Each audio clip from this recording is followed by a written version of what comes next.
Bendecido y bendecida de Dios, es tiempo de tomarnos un delicioso tinto con el Señor y de ser transformados por su bendita palabra. Mi nombre es Gerson Moreno y te doy la bienvenida a este espacio de devocional.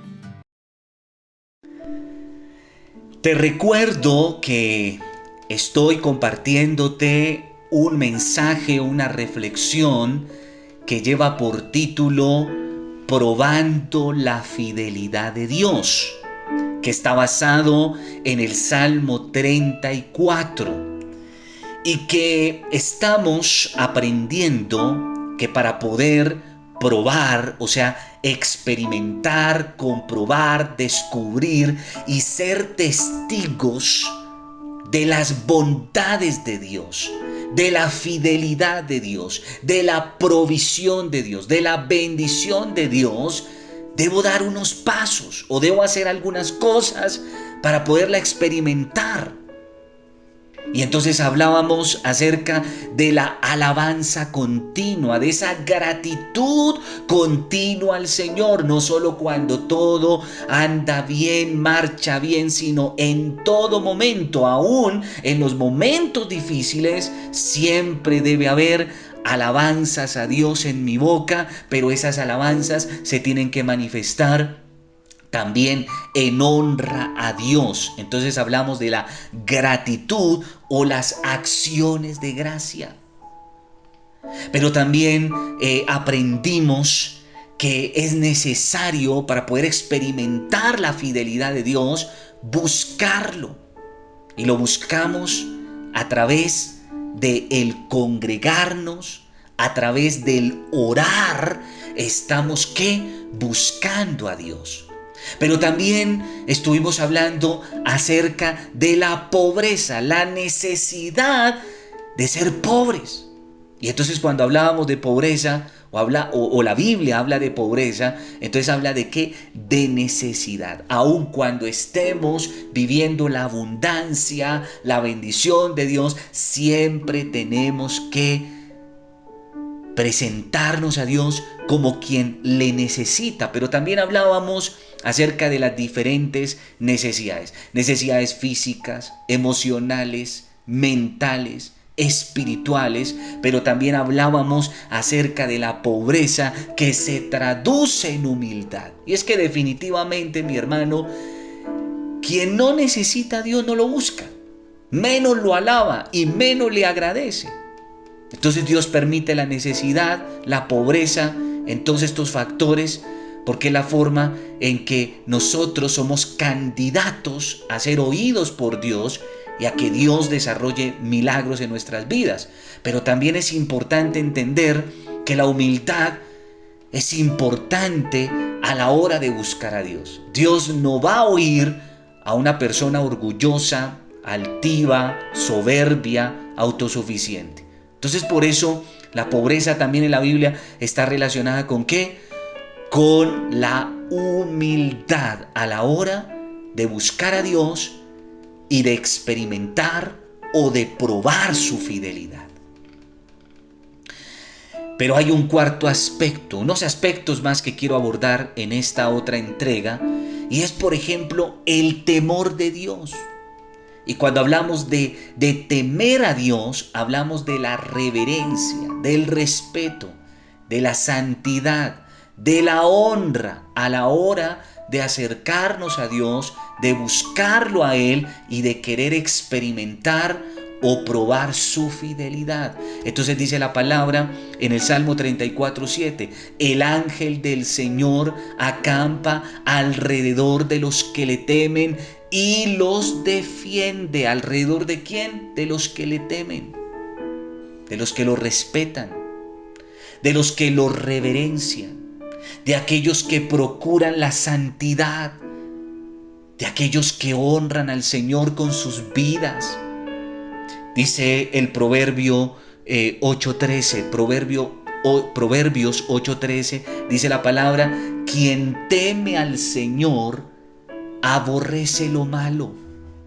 Yo aborrezco el orgullo y la arrogancia, la mala conducta y el lenguaje perverso. Entonces mire, por ejemplo, en el tercer aspecto que hablábamos de la pobreza, acerca de la importancia de la humildad. Entonces el temor a Dios está relacionado también ¿con qué? Con la humildad. ¿Por qué? Porque reconocemos que el Señor aborrece el orgullo, la altivez, la arrogancia. Pero también cuando hablamos de temor a Dios es entender que el Señor aborrece lo malo en todas sus formas, tamaños, y la mala conducta, o sea, el mal testimonio. Pero la Biblia habla también de ¿qué? Del lenguaje perverso, o sea, de lo que sale de nuestra boca. Entonces, ¿hay temor en nuestras vidas de Dios cuando nos cuidamos de lo malo, del orgullo, del mal testimonio y de lo que hablamos? Mateo 5:8 dice la palabra: bienaventurados los limpios de corazón, porque ellos verán a Dios. ¿Quieres ver a Dios? ¿Quieres experimentar el poder de Dios, la fidelidad de Dios, los milagros de Dios? Entonces es importante que tu corazón se mantenga limpio, porque solo ellos verán a Dios. Y dice la palabra en segunda carta a los Corintios, capítulo 7, verso 1, ¿cómo? Dice la palabra, segunda de Corintios 7:1, como tenemos estas promesas, queridos hermanos, purifiquémonos de todo lo que contamina el cuerpo y el espíritu, para completar en el temor de Dios la obra de nuestra santificación. Y dice Pablo, como tenemos estas promesas. ¿Cuáles promesas? Pues todas las que encontramos en la palabra de Dios. Promesas de bendición, promesas de vida, promesas de salvación, promesas de prosperidad encontramos en la palabra. Y como tenemos esas promesas, para poderlas lograr, conquistar, pues es necesario que purificarnos. Y Pablo dice, de todo lo que contamina, ¿qué? El cuerpo primero. ¿Con qué estamos contaminando el cuerpo? Pues de eso tenemos que purificarnos. Y ojo, y el espíritu, ¿qué estamos permitiendo entrar que contamina el espíritu? Pues mi hermano, tenemos que purificarnos de eso. ¿Para qué? Para poder experimentar el cumplimiento de las promesas de Dios, de las bendiciones de Dios en nuestras vidas. Pero viene un quinto aspecto importante y es la justicia. Dice la palabra en el Salmo 34:17, claman los justos y el Señor los oye y los libra de todas sus angustias. ¿Claman quién? Los justos. ¿A quién oye Dios? A los justos. Y hermano, esto nos habla de algo que aprendí, y es de la importancia de orar con justicia y de actuar con justicia.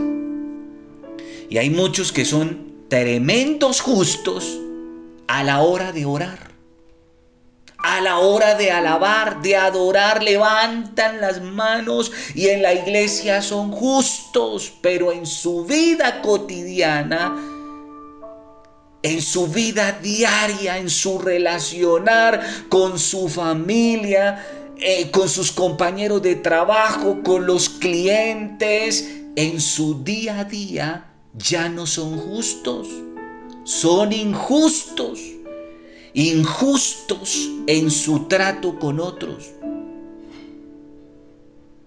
injustos a la hora de pagarles a otros, injustos a la hora de darle a cada uno lo que merece y lo que le corresponde. Son injustos a la hora de honrar a Dios, de bendecir a Dios, de bendecir a aquel que los bendice. Son injustos. Se olvidan de aquel que les ha hecho bien, que les ha dado un consejo, una palabra de Dios. Son injustos. Son justos a la hora de orar, a la hora de congregarse, a la hora de alabar, de adorar, pero cuando tienen que actuar en justicia, ya no son justos. Son deshonestos, desleales, mentirosos, hipócritas, pero quieren experimentar y probar la fidelidad de Dios en sus vidas. No, grave mi hermano, claman los justos y el Señor los oye y los libra de todas sus angustias. Salmo 34:19. Muchas son las aflicciones de ¿quién? Del justo, pero de todas ellas lo librará el Señor. ¿Las aflicciones de quién? De los justos. Pero no los justos que levantan las manos en la iglesia, no, los justos de manera integral, de manera completa. Y entonces dice la palabra en Mateo 5:6, y con esto termino, Mateo 5:6, bienaventurados los que tienen hambre y sed de justicia, porque ellos serán saciados. ¿Quiénes van a ser saciados? ¿A quiénes va a responder Dios? ¿Sobre quiénes va a desatar Dios milagros poderosos en todas las áreas? Aquellos que tienen hambre y sed de justicia. Esos que oran con justicia, pero que a la hora de actuar, actúan con justicia. Amado y soberano Dios, Padre Celestial, te alabamos y te bendecimos, Dios, por esta palabra que tú traes a nuestra vida, a nuestro corazón. Señor, queremos probar tu fidelidad. Esa fidelidad que probaron David y muchos hombres y mujeres tuyos en tu Biblia, que lograron experimentar, ser testigos vivientes, oculares de esos milagros, de esas proezas, de esas maravillas que tú sabes hacer en aquellos que cumplen cada uno de estos requisitos, que aún en los momentos más difíciles de su vida siempre tienen una alabanza y gratitud en su vida, acciones de gracia. Aquellos que te buscan, pero no te buscan de cualquier manera, no, te buscan de forma constante, continua, pero con una actitud correcta, que siempre tienen pobreza en su vida, muestran pobreza en su vida, aún en los mejores momentos, como en los momentos difíciles, siempre son pobres, o sea, necesitados de ti, pero humildes ante ti. Aquellos, Señor, que muestran temor reverente ante ti, o sea, reverencia, respeto, santidad, honra tu nombre, Señor. Aquellos que oraron con justicia, pero que actuaron con justicia también. Ayúdanos, Dios, a cumplir estos requisitos y que podamos juntos experimentar, probar, ser testigos de tus bondades. Probar, Señor, que tú eres un Dios fiel para aquella que se mantiene fiel a ti. En el nombre de Jesús, toda la gloria y toda la alabanza sea para ti, para tu santo nombre, el nombre de Jesucristo. Amén y amén. Te bendigo, paz de Cristo, y que la gloria del Eterno resplandezca sobre tu vida, sobre tu casa y sobre los tuyos. Hasta una próxima oportunidad.